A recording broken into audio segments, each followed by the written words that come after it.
પારડીથી યુપીના નાસ્તો ફરતો આરોપી કલ્લુ સિંહને 28 વર્ષ બાદ પોલીસે ઝડપી પાડ્યો। પારડીથી યુપીનો નાસ્તો ફરતો આરોપીને પોલીસે 28 વર્ષ બાદ પારડીથી ઝડપી પાડ્યો હતો।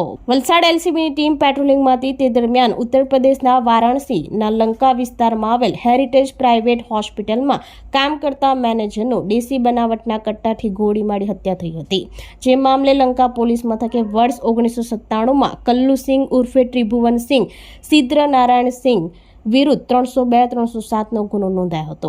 જે આરોપી પારડી બજાર જૂના સર્કલ પાસે રહેતો હોવાની બાતમી મળતા પોલીસે રેડ કરી ઈસમને ઝડપી પાડી પૂછપરછ કરતા હત્યાના ગુનાની કબૂલાત કરતા આરોપીની ધરપકડ કરવામાં આવી હતી। પોલીસે નાસ્તો ફરતો વોન્ટેડ આરોપી કલ્લુ સિંહને 28 વર્ષ બાદ ઝડપી પાડી પારડી પોલીસ મથકે ગુનો નોંધી વધુ તપાસ હાથ ધરી છે।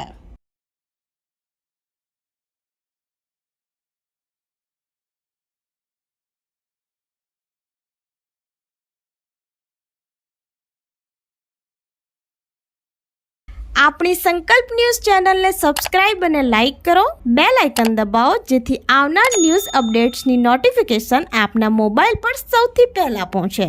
Like, subscribe and share the video.